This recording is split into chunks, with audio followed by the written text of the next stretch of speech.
Welcome to the Deep Dive. Today, we're tackling something big in the world of indoor cycling.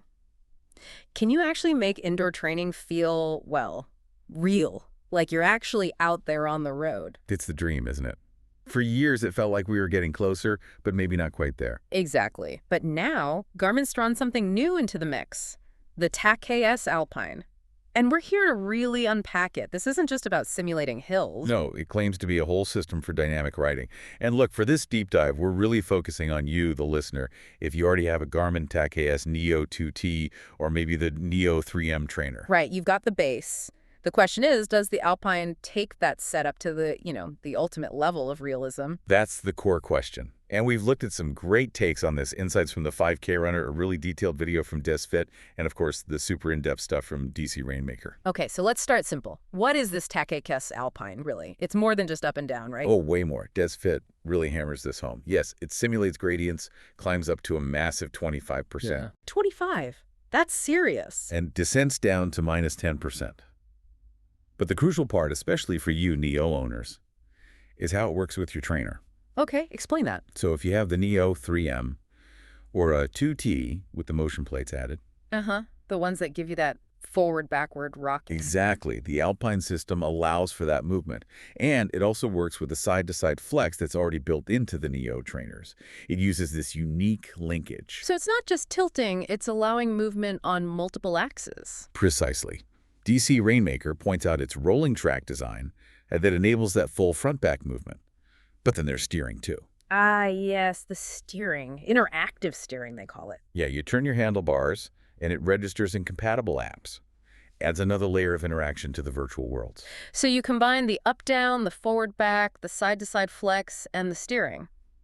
That sounds like a lot of moving parts. Does it, feel overwhelming? Well, that's interesting. DisFit actually said he's usually wary of setups that move that much. He worried it might be distracting. Okay, so what was his verdict? He was genuinely surprised. Found it incredibly immersive, really dynamic. He actually said he really enjoyed his time on it, which is quite the endorsement coming from him. That's telling. When someone like DesFit, who's tried pretty much everything, says it's that good, it suggests Garmin might have cracked something here. I think so. It's not just movement for movement's sake. It's about how it changes the feel of riding indoors for long periods. It's about comfort, reducing fatigue. Making those long trainer sessions less of a grind. Exactly. Potentially making them something you can actually do for longer, closer to outdoor ride durations. That's the big deal. Okay, let's talk integration, because this is key for you listeners already using TACX. The 5K runner really stresses this.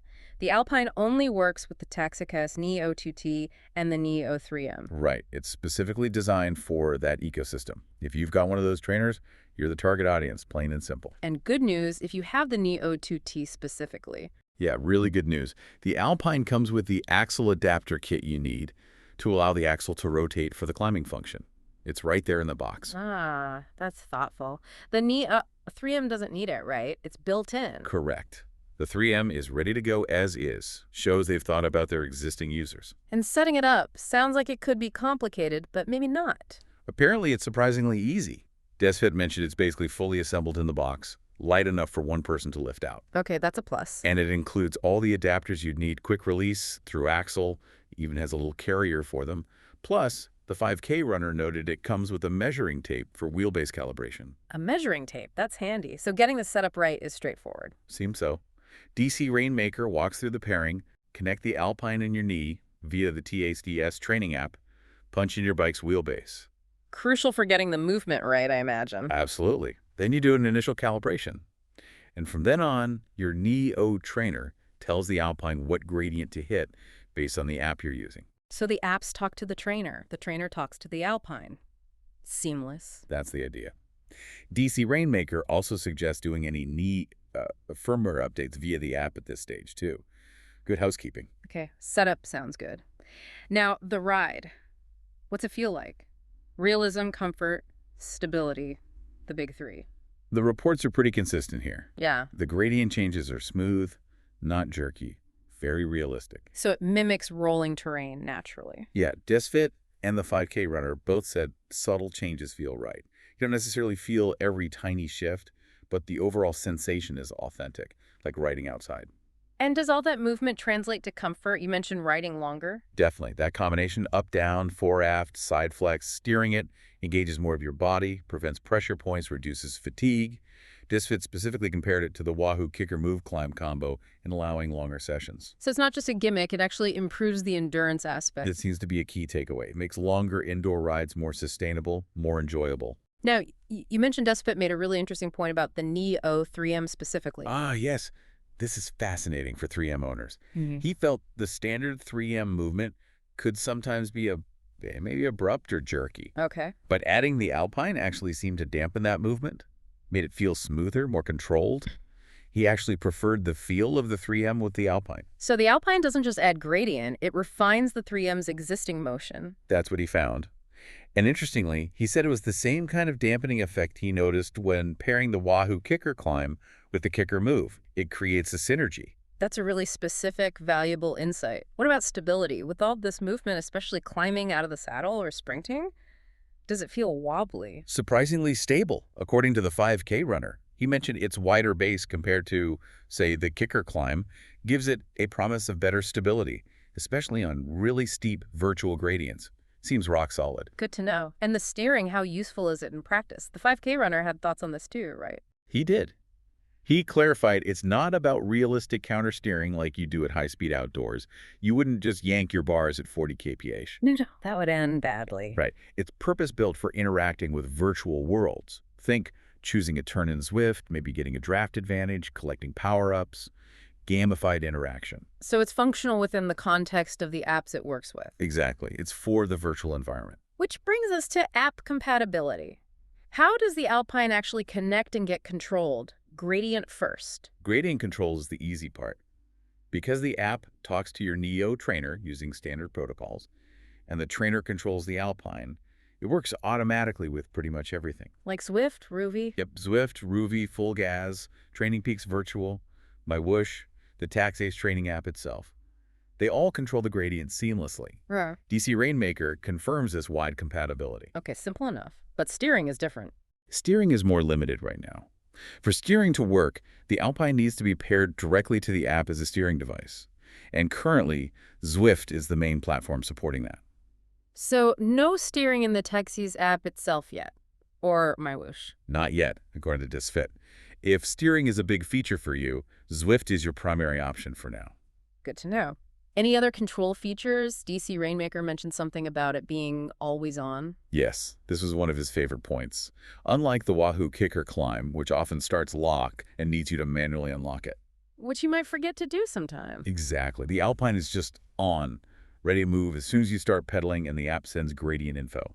It means you actually get the benefit of the movement on every single ride without thinking about it. Removes friction. That's a subtle but really significant usability win. Are there manual controls too? There are buttons on the tower to manually set gradients, but Desfit reckoned you probably wouldn't use them much. You can also control it from the TCCase app and set max incline decline limits, which is useful. Like capping it at 15% if you don't want the full 25%. Precisely.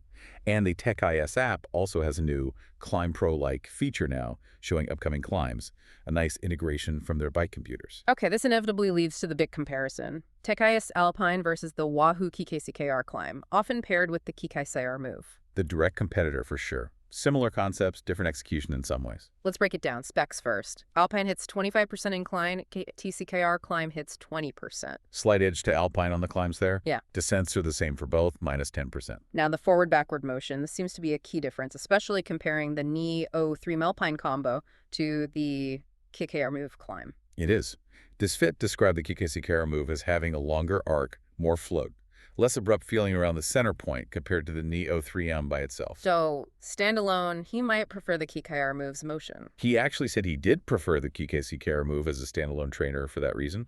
However, and this is crucial, when he paired the Alpine with the Neo 3M, that dampening effect we talked about, plus the steering and side flex, he actually preferred the combined Neo 3M Alpine experience over the KICKR move climb combo. Wow. So the Alpine integration specifically elevates the Neo 3M for him, even if the base trainer's motion wasn't his top pick initially. That's the fascinating takeaway. It suggests the system integration is really well done. But then you have the 5K runner suggesting that In practice, the real-world ride feel between these top-tier systems is maybe similar. He said no meaningful difference.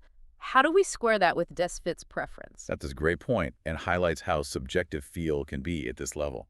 For Desfit, those nuances, the specific dampening, the integrated steering, created a genuinely preferable, superior experience. Right. For the 5K runner, perhaps focusing on the core motion simulation, the overall effect felt comparable across the high-end options. Doesn't mean one is wrong, it just means different riders might weigh those subtle differences differently. What's best isn't universal. That makes sense. It depends what aspects you value most. What about locking out the motion? Sometimes you want a static setup for sprints or testing. The key ICKR move has a really easy lever for that. Quick flick, it's locked. The Neo 3M requires getting off and fiddling with knobs. Bit more hassle. A bit. But both Desfit and the 5K runner suggested that because the Alpine dampens the Neo 3M's movement anyway, you might not feel the need to lock it out as often, so maybe less of a practical issue than it sounds. Okay, the moment of truth. Price. The elephant in the room. Yep, the Alpine itself is listed at $1099 US USD. Oof. And you need the trainer, too. Right. Add a knee. Oh, 2T, that's another $1,399. Or the Neo 3M, that's $1,999. So your total setup is somewhere between roughly $2,500 and $3,100. That is a significant chunk of change for indoor training realism. It absolutely is, especially when you compare it to the Wahoo Key ICKR Move Climb combo, which comes in around $2,100 total. So hundreds of dollars more for the Garmin setup. Is it worth it? Given Desfit loves it, but the 5K runner finds the feel similar to competitors. How do you justify that extra cost? It really boils down to how much you value those specific Alpine advantages. The higher incline capability, the integrated steering, that specific dampened feel Desfit preferred on the 3M, the always-on convenience. And perhaps the rock-solid stability the 5K runner noted. And that too. If those specific features collectively represent the best indoor cycling experience for you, as Desfit suggests it might be, then maybe the premium is justified. It's peak immersion. But if the core feeling of motion is what matters most, maybe the differences aren't worth the extra cash for everyone. That seems to be the 5K runner's angle.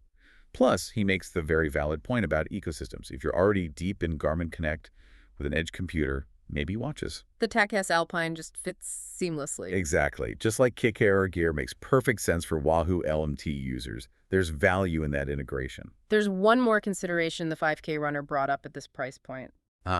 Yes. Dedicated indoor bikes. Right. When you're spending $2,500 to $3,100 on a trainer and a climbing simulator, you're in the territory of some very good dedicated smart bikes.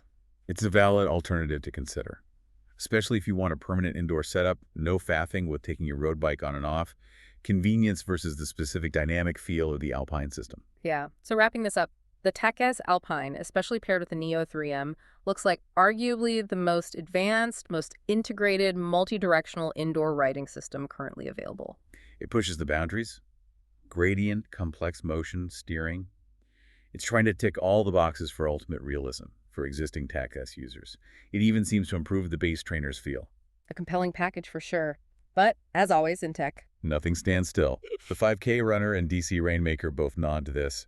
While the Alpine feels like the top dog now, competitors won't sit idle. Exactly. Wahoo and others will respond. We might see different approaches, maybe even trainer-independent solutions down the line. The race for indoor realism is definitely ongoing. So, the final thought for you, our listener, with a TACX Neo trainer, is this ultimate level of realism, this highly integrated system, worth that significant investment right now? Does it solve your specific indoor training needs and desires? Or are you perhaps waiting to see what the next innovation, that next aha moment brings to the trainer cave? Lots to mull over there. Depends on your goals, your budget, and just how much that extra immersion matters to keeping you motivated through those indoor miles. Definitely food for thought. That's all for this deep dive. Until next time, happy riding.